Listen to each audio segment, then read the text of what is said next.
শ্ৰী ৰুস্তম বসুমতাৰী উৎসৰ্গিত প্ৰকৃতিপ্ৰেমী বন্যপ্ৰাণীৰ বন্ধু মাতৃ প্ৰকৃতিৰ নান্দনিকতা অক্ষুণ্ণ ৰখাৰ বাবে সংগ্ৰাম কৰা এজন সঁচা প্ৰকৃতিপ্ৰেমী বন্যজন্তুৰ মৰমে যাক ৰিঙিয়াই মাতে প্ৰতিনিয়ত পক্ষীকুলৰ বন্ধু বন্যজন্তুৰ ৰক্ষক ৩৫০ বিধতকৈ অধিক পক্ষী আৰু জীৱ-জন্তুৰ সন্দৰ্ভত বিস্তৃত জ্ঞানৰ অধিকাৰী জন্ম ১৯৮৫ চনত বাক্সা জিলাত প্ৰকৃতি সংৰক্ষণ সম্পৰ্কীয় শিক্ষাবিদ হিচাপে পৰ্যটকৰ মাজত বিশেষভাৱে জনপ্ৰিয় শ্ৰী ৰুস্তম বসুমতাৰী গ্ৰাম্য সাংস্কৃতিক আৰু বন্যপ্ৰাণী পৰ্যটনৰ সমন্বিতকৰণৰ বিশেষ উদ্যোক্তা মানাহ মাউজি গ্ৰেণ্ডি ইক' টুৰিজিমৰ অন্যতম সদস্য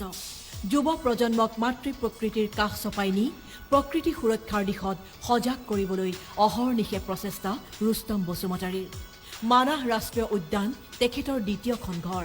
পৰ্যটকসকল তেওঁৰ আত্মীয় ২০০৬ চনৰ পৰা টুৰিষ্ট গাইড হিচাপে আত্মপ্ৰকাশ কৰি নিজৰ বাবে সকলোৰে হৃদয়ত ঘৰ সাজিছে ৰুস্তম বসুমতাৰীয়ে ৩৮ বছৰ বয়সতেই উত্তৰ পূৰ্বাঞ্চলৰ এজন জ্ঞানলব্ধ টুৰিষ্ট গাইড হিচাপে প্ৰসিদ্ধি লাভ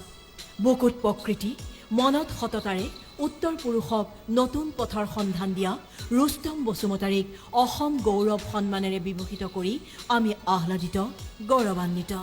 এই শুভক্ষণত অসমৰ মহামান্য ৰাজ্যপাল শ্ৰীযুত গোলাপ চান্দ কাটাৰিয়া মহোদয়ৰ পৰা এই সন্মান গ্ৰহণ কৰিবলৈ আপোনাক বিনম্ৰ অনুৰোধ জনালোঁ